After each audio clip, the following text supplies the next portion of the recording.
Hello students, good morning everyone.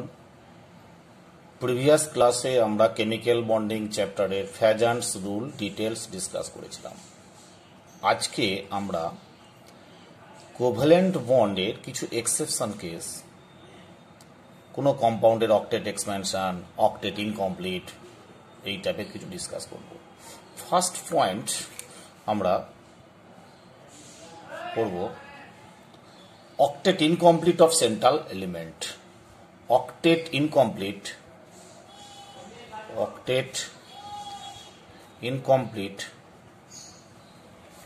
of central element. Octet incomplete of central element. Okay, কিছু কিছু compound আছে যাদের central এলিমেন্টের valence সেলে ইলেকট্রন 8টা হয় না, 8টা হচ্ছে কিছু কম হয়। That is octet incomplete, just like BF3, BCl2, etc. এই টাইপের কম্পাউন্ডস আর স্টেবল, বাট এখানে সেন্ট্রাল এলিমেন্ট বোরন, এখানে বেরিলিয়াম। বোরনের ভ্যালেন্স সেলে অক্টেট ইনকমপ্লিট, অর্থাৎ 8টার চেয়ে কিছু ইলেকট্রন কম আছে। যেমন ধরো বোরনের ক্ষেত্রে বলি, বোরনের ক্ষেত্রে ভ্যালেন্স সেলে কটা ইলেকট্রন? টোটাল 3টে, তাই না? 1, 2, 3, ভ্যালেন্স সেলে 3টে ইলেকট্রন। আর এদিকে ফ্লোরিনের, প্রত্যেকটা ফ্লোরিনের থাকবে 7 ইলেকট্রন থাকবে,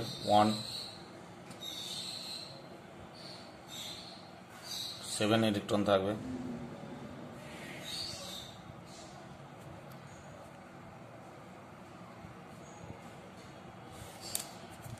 তাহলে প্রত্যেকটা ফ্লোরিন অক্টেট কমপ্লিট করলো,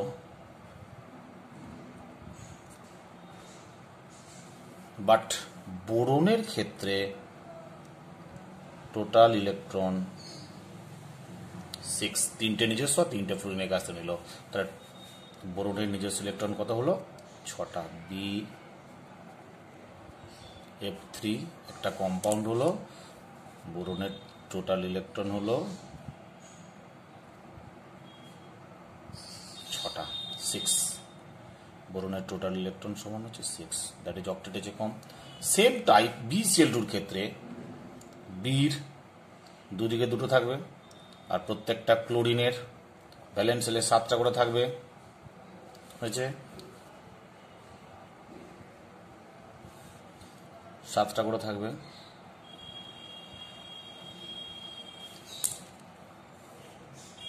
প্রত্যেকটা ক্লোরিন অক্টেট কমপ্লিট করলো, বাট বেরিলিয়ামের ক্ষেত্রে হলো 2 + 2 টোটাল 4, হয়েছে? তাহলে বেরিলিয়ামের ক্ষেত্রে এক্ষেত্রে হলো 4টে ইলেকট্রন ভ্যালেন্স সেলে। Okay, BeCl2 linear compound, total electron বেরিলিয়ামের ক্ষেত্রে 4, দ্যাট ইজ অক্টেট ইনকমপ্লিট। আবার সেকেন্ড পয়েন্ট হচ্ছে octet expanded of central element, expanded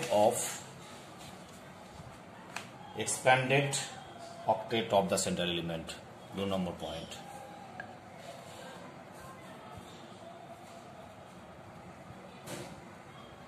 expanded of octet of central element,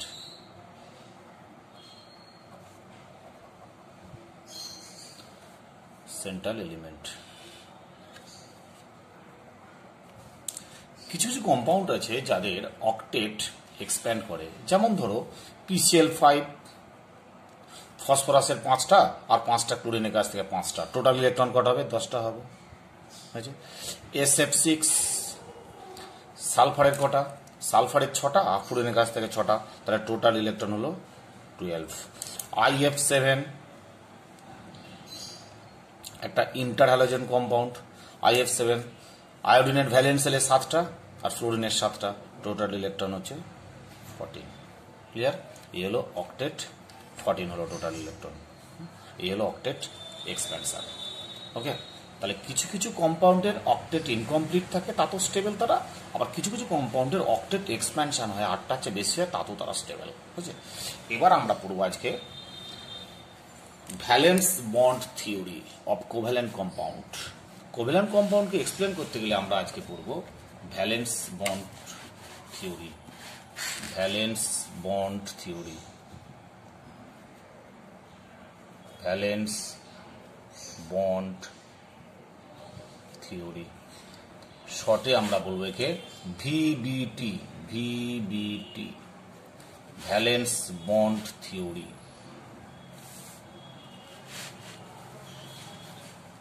তো ভ্যালেন্স বন্ড থিওরি এটা জাস্ট কোভ্যালেন্ট কম্পাউন্ড ফরমেশনের একটা theory বা process বা টেকনিক। আমরা লেকচার 2 এ পোটেনশিয়াল এনার্জি ডায়াগ্রাম একটা ডায়াগ্রাম করেছিলাম ভ্যালেন্স কোভ্যালেন্ট কম্পাউন্ডের ক্ষেত্রে। তো যাই হোক, তো তার উপর বেস করে আসছে। তো at first scientist Hitler and London কিছু কনসেপ্ট আমাদের দিয়েছিলেন ভ্যালেন্স বন্ড থিওরির জন্য। কি কনসেপ্ট?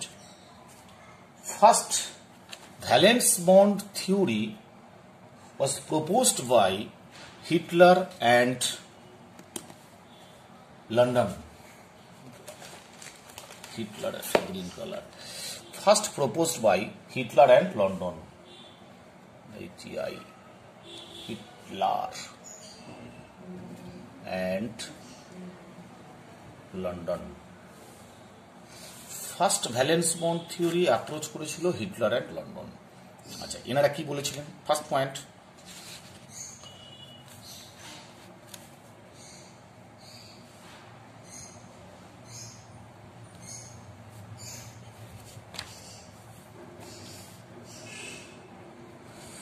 পয়েন্ট, এনারা বলেছিলেন number 1 point, atoms must closer for overlapping.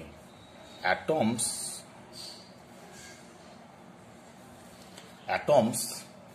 must come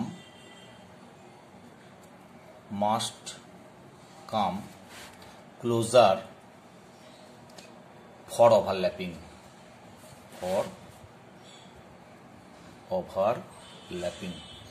okay, first point বললো যে অ্যাটমস গুলো ওভারল্যাপ করার জন্য তারা কাছাকাছি আসবে। ওকে, অ্যাটমস গুলো ওভারল্যাপ করার জন্য এই একটা অ্যাটম এ আর একটা অ্যাটম সাপোজ বি, এরা ওভারল্যাপ করার জন্য তারা কাছাকাছি আসবে। কাছাকাছি এসে কি করবে? এইভাবে তারা ওভারল্যাপ করবে।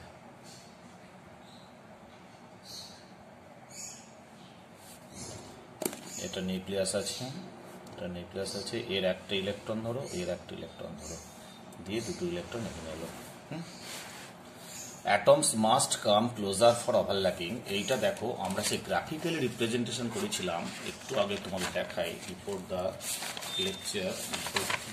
এই যে এই ক্লাসটা ছিল, দেখো এই যে দুটো অ্যাটম কাছাকাছি এলো, কাছাকাছি এসে তারা আস্তে আস্তে এই যে কাছাকাছি, তারা ইনক্রেডিট ডিস্টেন্সে কাছাকাছি এলো, কাছাকাছি আস্তে আস্তে তারা একটা মিনিমাম এনার্জিতে এলো। সেই মিনিমাম এনার্জি হচ্ছে bond energy, that is overlapping complete করলো। সেই যে এই ওভারল্যাপিংটা হলো, বুঝেছে? এই ওভারল্যাপিংটা এখানে হয়েছিল, ঠিক আছে?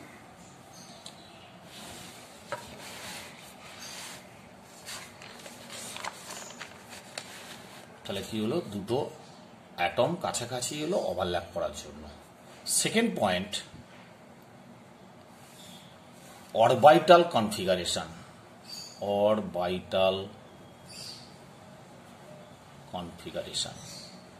অরবিটাল কনফিগারেশন কেমন আসবে?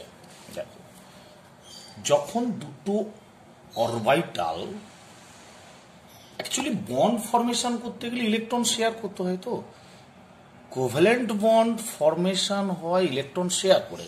তাহলে ইলেকট্রন শেয়ার মানে ইলেকট্রন থাকে কোথায়? অরবিটালে।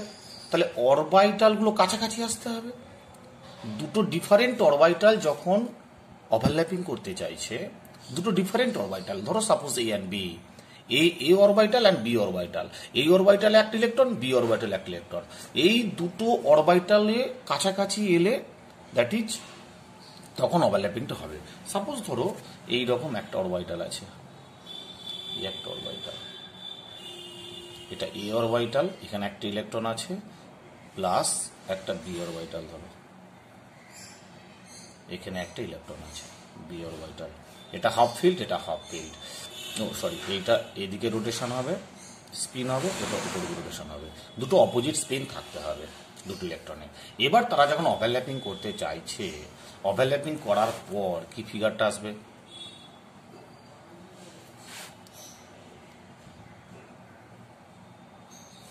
এই জায়গাটায় ওভারল্যাপিং হলো দুটো ইলেকট্রন অপোজিট স্পিনে আছে, তাই তো, এ এন্ড বি।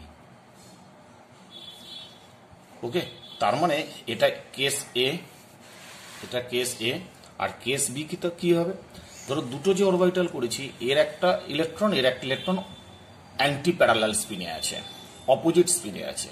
অপোজিট স্পিনে যারা থাকবে তারাই ওভারল্যাপিংটা করতে পারছে এবং এই স্পিনটা নিউট্রালাইজেশন হলো, হ্যাঁ, স্পিনটা ব্যালেন্সড হলো। এবার ধরো এইরকম কেসে যদি হয়, এর দুটো ইলেকট্রন অপোজিট স্পিনে আছে প্লাস বি আছে অ্যান্টি, বি এমটি, বি আছে এমটি, এ হচ্ছে ফুলফিল্ড, বি হচ্ছে এমটি। এই ফিগারও কিন্তু হতে পারে according to valence bond theory অনুযায়ী। তাহলে তখন এরা একটা কম্বাইন্ড ফরমেশন করবে, এ বি একটা এরকম বন্ড ফরমেশন করবে। তার মানে অরবিটাল কনফিগারেশনটা কিরকম হতে হবে, দুটো অ্যাটমস যখন ওভারল্যাপিং করতে চাইছে, দুটো অ্যাটমের মধ্যে প্রত্যেকটা ইলেকট্রন যেন অপোজিট স্পিনে হয়, অর এ আর বি এর মধ্যে একটা যেন ফুলফিল্ড আর একটা এমটি যেন থাকে, তবে তাদের ওভারল্যাপিংটা আসবে, নচেত আসবে না। 3 নম্বর পয়েন্ট হচ্ছে, according to Heitler and London কনসেপ্টে 3 নম্বর কনসেপ্ট হচ্ছে extent of overlapping,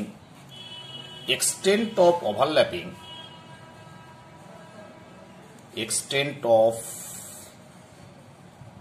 overlapping proportional to the strength of covalent bond, strength of covalent bond, অর্থাৎ ওভারল্যাপিং যত হাই হবে তত কোভ্যালেন্ট বন্ড স্ট্রেংথ হাই হবে। ধরো এরকম ফিগারের ক্ষেত্রে যদি হয়, এখানে ওভারল্যাপিং হয়েছে, এর চেয়ে এইটা বেশি স্টেবল হবে, এই কেসের ওভারল্যাপিংটা বেশি হয়েছে, তাহলে এইটা হচ্ছে এটা বেশি স্টেবল হবে। ওকে, এবার হিটলার অ্যান্ড লন্ডনের কনসেপ্ট আরো বেশি এক্সটেন্ডেড হয়েছে by Pauling and Slater. Pauling and Slater, Heitler and লন্ডনের যে কনসেপ্ট তার চেয়ে আরো মডিফাই করা হয়েছে, কে করেছে, Pauling and Slater. Pauling and slaughter কি বলছেন, এনারা বলছেন number 1 point, extent of overlapping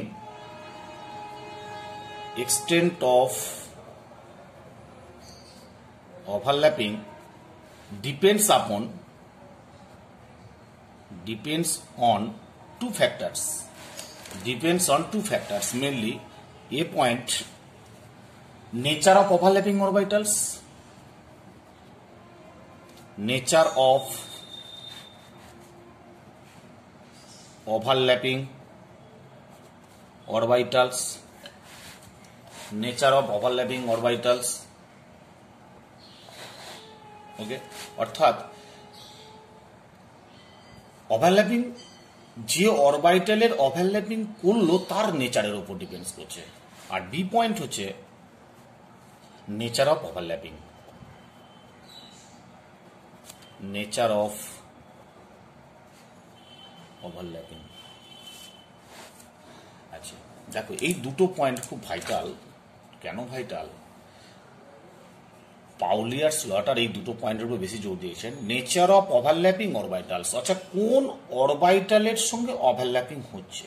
okay, nature of overlapping অরবাইটালস, অর্থাৎ এস এর সঙ্গে এস এর, না পি এর সঙ্গে পি এর, না পি এর সঙ্গে এস এর, এরকম টাইপ। বুঝছে? নেচার অফ ওভারল্যাপিং, ওভারল্যাপিংটা কি ধরনের হচ্ছে, অর্থাৎ অ্যাক্সিস ওয়াইজ না head on head or side wise overlapping, nature of overlapping. Okay, head on head overlapping হতে পারে না, যেমন ধরো এরকম ভাবে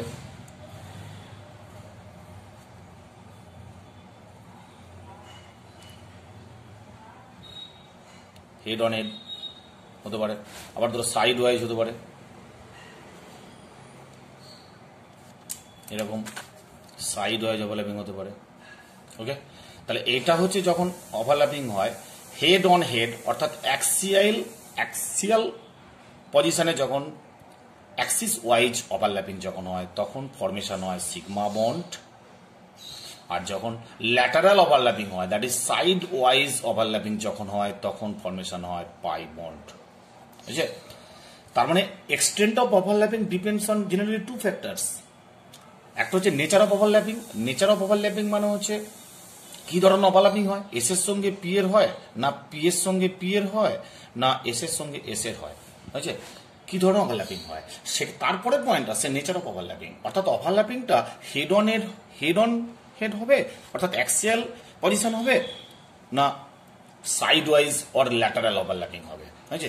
যখন হেড অন হেড, যেমন এইভাবে যখন ফরমেশনটা হচ্ছে, বুঝছে, অ্যাক্সিস ওয়াইজ যখন ওভারল্যাপিংটা হচ্ছে তখন সেটা হচ্ছে সিগমা বন্ড, আর যখন সাইড ওয়াইজ ওভারল্যাপিংটা হবে তখন সেটা হবে পাই বন্ড ফরমেশন হবে। Okay, number 3 point,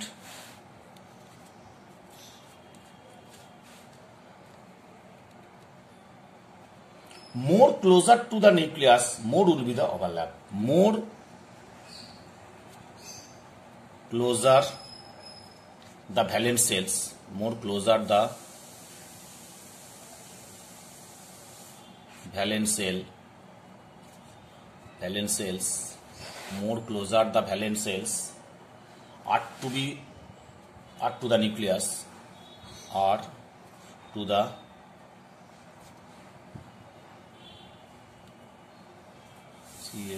nucleus, more will be the overlap.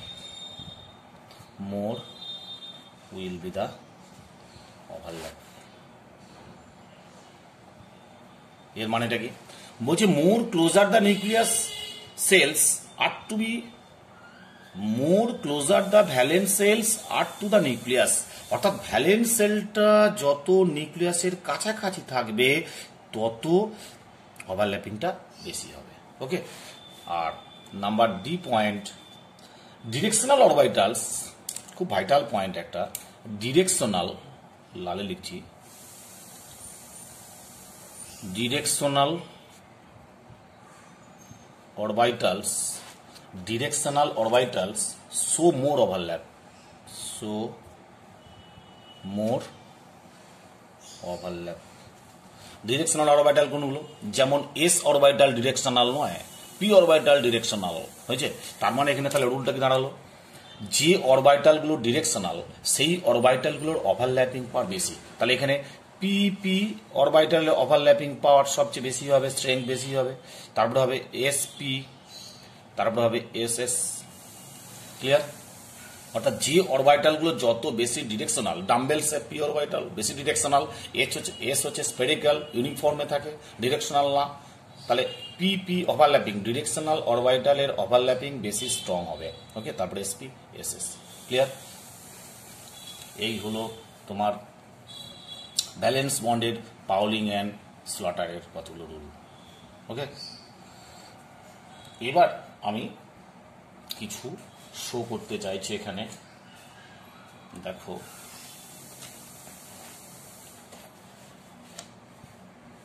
ভালো করে বুঝবে একটু কি করতে চাইছি আমি। সরিয়ে দিই।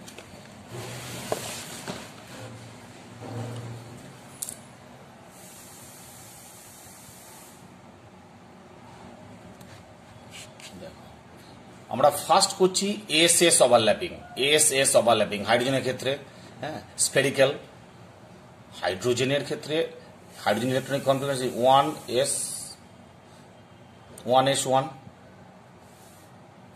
হাইড্রোজেনের একটা ইলেকট্রন 1s1, অর্থাৎ 1s অরবিটাল ইউনিফর্মলি সিমেট্রিক্যাল থাকে, হ্যাঁ। তাহলে এস এস ওভারল্যাপিং, দুটো হাইড্রোজেনের ক্ষেত্রে দুটো ইলেকট্রন এস এস ওভারল্যাপিং করে হাইড্রোজেন মলিকুল ফর্ম করেছে, এস এস ওভারল্যাপিং। ওকে, সিমিলারলি এসপি ওভারল্যাপিং কাদের হয়? সাপোজ ধরো এইচএফ মলিকুলস নেওয়া হয়েছে, এখানে এইচএফ মলিকুলস নেওয়া হয়েছে। সেই এইচএফ মলিকুলসের এইচ এর একটা S1s, আর এফ এর ক্ষেত্রে থাকে electronic configuration 9, 1s2, 2s2, 2px2, 2py2, 2pz1, অর্থাৎ 2px complete, 2py also complete, 2pz single electron থাকে, হয়েছে। তাহলে এখানে দেখো এই যেটা ফ্লুরিনের এক্স ওয়াই জেড, এক্স অরবিটালে দেখো এক্স অ্যাক্সিস, এটা এক্স অ্যাক্সিস, দুটো ইলেকট্রন ফিল করা আছে এখানে, দুটো electron fill up. Y axis, এটাও দুটো ইলেকট্রন ফিল করা আছে। আর জেড অরবিটালে অনলি একটা ইলেকট্রন আছে।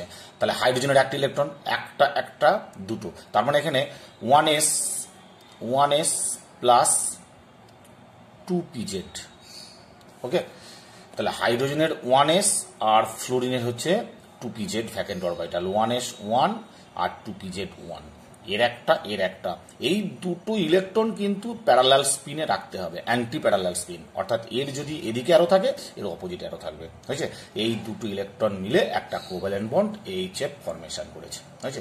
তাহলে এইচএফ মলিকুলসের ক্ষেত্রে কি হলো? এইচএফ মলিকুলের ক্ষেত্রে 1s1 প্লাস 2pz1 মিলে একটা বন্ড ফরমেশন করেছে। ক্লিয়ার? দেখো তাহলে এইচএফ মলিকুলস। এবারে যে এসপি ওভারল্যাপিং হলো ওটা, কারণ এখানে এইচ এর ক্ষেত্রে এস আর ফ্লুরিনের ক্ষেত্রে পিজেড, তাহলে এসপি ওভারল্যাপিং। এবার ধরো পিপি ওভারল্যাপিং। পিপি ওভারল্যাপিংটা করা হয়েছে Cl2 ক্ষেত্রে, Cl ক্লোরিন, দুটো সেম এলিমেন্টস, হয়েছে। Cl এর 17 যদি হয়, 1s2, 2s2, 2p5, 2p6, 3s2 complete, 3px2, 3py2, 3pz1, এখানেও তাই 3pz1। তাহলে পিজেড একটা মলিকুলের পিজেড এর সঙ্গে আরেকটা মলিকুলসের ক্লোরিনের পিজেড সাইড মানে অ্যাক্সিস ওয়াইজ ওভারল্যাপিং হয়ে, অর্থাৎ হেড অন হেড ওভারল্যাপিং হয়ে সিগমা বন্ড ফরমেশন করেছে। ওকে, সিগমা বন্ড ফরমেশন করেছে, বুঝছে? ক্লিয়ার? দেখো এখানে একটা পিজেড, একটা পিজেড, তাহলে ক্লোরিনের ক্ষেত্রে কি হলো? ক্লোরিনের ক্ষেত্রে তোমার এলো 3pz1 প্লাস 3pz1, বুঝছে? 3pz1 plus 3pz1, PZ Axis wise overlapping করে সিগমা ওয়ানটা ফরমেশন করেছে, দ্যাট ইজ পিপি ওভারল্যাপিং হলো। এরপরে আমরা আসবো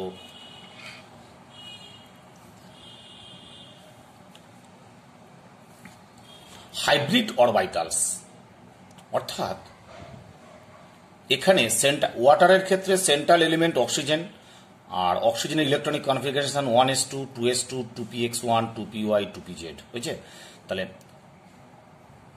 2py আর 2pz দুটো ফাঁকা আছে, হাইব্রিড অরবিটাল না, সরি, 2py 2pz এই দুটো ফাঁকা আছে, 2py 2pz। আর দুটো হাইড্রোজেনের ক্ষেত্রে এস, তাহলে একটা হচ্ছে পি ওয়াই, এটা হচ্ছে ওয়াই অ্যাক্সিস, এটা হচ্ছে জেড অ্যাক্সিস, এটা এক্স অ্যাক্সিস, এটা হচ্ছে এক্স, এটা হচ্ছে ওয়াই, এটা জেড। তাহলে জেড অরবিটালে অক্সিজেনের জেড অরবিটালে একটা ভ্যাকেন্ট ইলেকট্রন আছে, আর ওয়াই অরবিটালে একটা ভ্যাকেন্ট ইলেকট্রন আছে, এই আনপেয়ার্ড ইলেকট্রন আছে, এখানে একটা আনপেয়ার্ড, এখানে একটা আনপেয়ার্ড, আর হাইড্রোজেনের একটা করে ইলেকট্রন আছে। তাহলে এখানে হচ্ছে হাইড্রোজেনের 1s1 plus 2py1 plus 2pz1, বুঝছে? এই দুটো হচ্ছে অক্সিজেনের ক্ষেত্রে, আর এটা হচ্ছে হাইড্রোজেনের ক্ষেত্রে, বুঝে গেল? সেম টাইপ আমরা করতে পারি এখানে অ্যামোনিয়া মলিকুলসের ক্ষেত্রে করতে পারি। অ্যামোনিয়ার ক্ষেত্রে দেখো, অ্যামোনিয়ার ক্ষেত্রে 1s2, 2s2, 2pxy, 2px1 2py1 2pz1 অর্থাৎ px একটা একটা একটা প্রত্যেকে একটা করে আনপেয়ার্ড ইলেকট্রন আছে। তাহলে এখানে একটা ইলেকট্রন, এখানে একটা ইলেকট্রন, এখানে একটা ইলেকট্রন, অর্থাৎ px py px py pz তিনটে ডিরেকশনই একটা করে আনপেয়ার্ড ইলেকট্রন আছে। তিনটে জায়গায় একটা করে এইচ বসে দাও, তাহলে NH3 মলিকুলস হয়ে যাবে আর সিগমা বন্ড ফরমেশন করলো। আর এখানে O2 মলিকুলসের ক্ষেত্রেও ঠিক তাই। O2 মলিকুলসের ক্ষেত্রে একটা সিগমা বন্ড ফরমেশন হবে আর একটা সাইড ওয়াইজ ল্যাটারাল ওভারল্যাপিং হয়ে তোমার পাই বন্ড ফরমেশন করবে। বুঝছে? এই হচ্ছে তোমার অক্সিজেন মলিকুলস ফরমেশন। দেখো এইটা হচ্ছে সিগমা বন্ড আর সাইড ওয়াইজ ওভারল্যাপিং করে হচ্ছে তোমার পাই বন্ড। তাহলে একটা সিগমা অক্সিজেন ও ও ডাবল বন্ড, একটা সিগমা বন্ড, একটা পাই বন্ড। ঠিক আছে? আর অ্যামোনিয়ার ক্ষেত্রে কি হবে? এখানে অ্যামোনিয়ার ক্ষেত্রে তিনটে এইচ, তিনটি সিগমা বন্ড, একটা লোন পেয়ার পড়ে থাকবে। ওকে, এবার দেখো এইখানে একটা ডিস্টিংগুইশ আছে sigma bond versus pi bond. Sigma bond versus pi bond খুব ইম্পর্টেন্ট একটা ডিস্টিংগুইশ। দেখো sigma bond and pi bond. Sigma bond formation কিভাবে হয়? ইট results from the end to end or axial overlapping or head on head overlapping of two s orbitals or two p orbitals, দুটো ss হতে পারে, দুটো pp orbitals হতে পারে, or one s and one p orbitals or two hybrid orbitals or two hybrid orbitals টা এটা আমরা hybridization পড়ার পর পড়বো। তাহলে সিগমা বন্ড ফরমেশন হয় কিভাবে না, দুটো অ্যাটমের ss orbital or pp orbital or 1s 1p orbital or two hybrid orbitals এর head on head or axial overlapping এর ফলে সিগমা বন্ড ফরমেশন হয়। বুঝছে? আর pi bond it results from the sidewise or lateral overlapping of two p orbitals or pd orbitals or dd orbitals. Two p orbitals s or sp কখনোই পাই bond formation করে না। ss or sp কখনোই পাই bond formation করে না। Pi bond ফরমেশনটা হয় কখন? 2p or pd or dd। Okay, 2p or pd or dd orbitals কিভাবে হয়? সাইড ওয়াইজ, এই যে সাইড ওয়াইজ ওভারল্যাপিং করে হয় পাই বন্ড, আর অ্যাক্সিয়াল আর হেড অন হেড ওভারল্যাপিং করে সিগমা বন্ড হয়। এটা সিগমা বন্ড, এটা সিগমা বন্ড, এটা পাই বন্ড। বুঝছে? ক্লিয়ার? এবার দেখো number 2 point, strong and more stable. Sigma bond are always strong and more stable, pi bond comparatively weak and less stable. যেহেতু strong bond তাহলে bond energy বেশি হবে। Bond energy near about 80 kilo calorie, আর এটা bond energy হচ্ছে 65 kilo calorie. 4 নম্বর point, free rotation of atoms is possible about the sigma bond. Sigma bond যাদের থাকবে একটা মাত্র সিগমা বন্ড হয়, কখনোই একের বেশি একটা কম্পাউন্ডে মানে একটাই সিগমা বন্ড হয়। বুঝলি? মানে আমি বলতে চাইছি ধরো কার্বন কার্বন বন্ডিং যখন হচ্ছে তখন একটা sigma bond. Carbon carbon bonding এ ডাবল বন্ড আর ট্রিপল বন্ড থাকলে দুটো সিগমা বন্ড বা তিনটে সিগমা বন্ড হয় না। Okay, free rotation of atoms is possible about sigma bond, আর রেস্ট্রিক্টেড রোটেশন অফ অ্যাটমস অর্থাৎ এখানে রোটেশন হয় না। আচ্ছা, 5 নম্বর, the electrons are referred as a localized bond.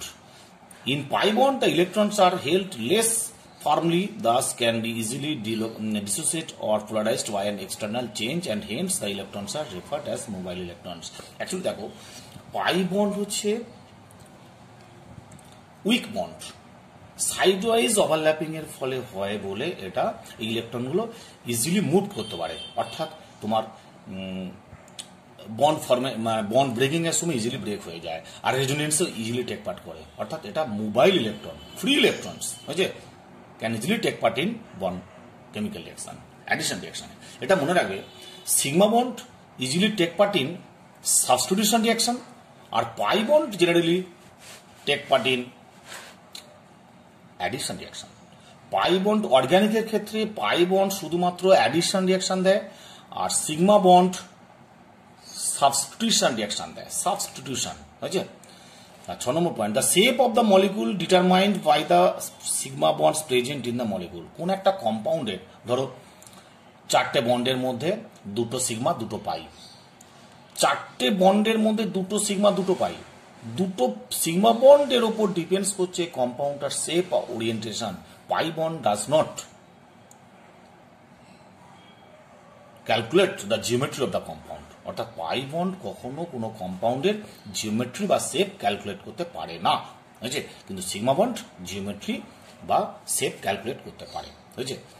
Sigma bond can have independent existence, মানে একদম এক্সিস্টেন্স আছে, কারোর উপর ডিপেন্ড করে না। আর pi bond always exist along with the sigma bond. Sigma bond না হলে পাই বন্ড হতে পারে না, বুঝছে?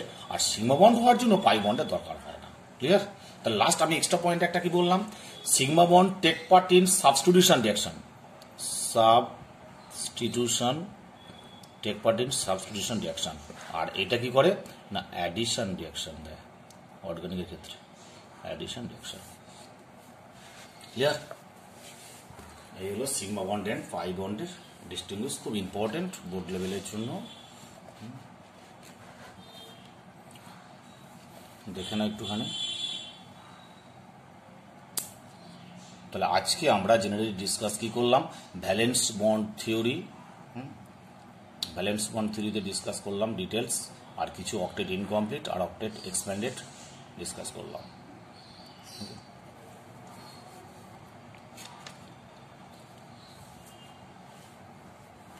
আর একটু বলে দিই এখানে, দেখো general properties of covalent compounds. Covalent compounds do not exist as ions but they exist as molecules. মনে রাখবে, কোভ্যালেন্ট কম্পাউন্ড কখনোই আয়ন হিসাবে এক্সিস্ট করে না, এরা শুধুমাত্র কম্পাউন্ড হিসাবে এক্সিস্ট করে, মলিকুল হিসাবে এক্সিস্ট করে। They do not forms any ions. এবার যারা পোলার কোভ্যালেন্ট কম্পাউন্ডস, তারা ইন প্রেজেন্স অফ ওয়াটার তারা আয়ন হিসাবে করে, বুঝছো? The melting point and boiling points of covalent compounds are generally low due to weak van der Waals attraction between the molecules. যেহেতু covalent compound formation হয় weak van der Waals attraction দিয়ে, তাই এদের melting point boiling point very weak, বুঝছে? Covalent compounds are generally insoluble or less soluble in water and other polar solvents. কি হয়, covalent কম্পাউন্ডগুলো generally polar solvent like ওয়াটারে dissolve কম হয়, বাট যে পোলার কম্পাউন্ড, যে কোভ্যালেন্ট কম্পাউন্ডে পোলার বন্ড প্রেজেন্ট আছে, যেমন HF, HCl, HI, HBr, এরা ওয়াটার ডিজলভ হতে পারে due to polar nature. But pure covalent compounds গুলো কখনোই পোলার সলভেন্টে ডিজলভ হয় না। কোথায় ডিজলভ হয় না, নন পোলার সলভেন্টে ডিজলভ হয়, like benzene, toluene, carbon disulphide, carbon tetrachloride, এতে ডিজলভ হয়। 4 নম্বর point, covalent compounds do not give ions in solution. Pure covalent compound গুলো কখনো সলিউশনের মধ্যে আয়ন ফরমেশন করে না, so they are bad conductors of electricity in the fused or dissolve state. Okay, but HCl, HI, HBr এটাকে যদি ওয়াটারে দিয়ে হয় আয়ন ফরমেশন করে, ইলেকট্রিসিটি ক্যারি করে, বাট এরা পিওর কোভ্যালেন্ট কম্পাউন্ড না, এদের মধ্যে পোলার নেচার আছে। Molecular reactions are quite slow because energy is required to break covalent bonds. Covalent বন্ডকে ব্রেক করতে এনার্জি লাগে প্রচুর, তাই এরা মলিকুলার রিঅ্যাকশনে টেক পার্ট করে খুব স্লো, বুঝছে? Last point, since the covalent bond is localised in between the nuclei of two atoms, so it is directional in nature, but ionic bond directional ছিল না। কোভ্যালেন্ট বন্ড হচ্ছে directional in nature, and hence covalent compounds have the ability to exhibit space or stereoisomer. এরা directional নেচারের জন্য এরা স্টিরিওআইসোমার show করে, but ionic compound স্টিরিওআইসোমার show করে না, হয়েছে? এই হয়েছে তোমার কোভ্যালেন্ট কম্পাউন্ডের কতগুলো ক্যারেক্টারিস্টিক। ওকে, আজকে এই পর্যন্তই, ভালো করে পড়ে নাও।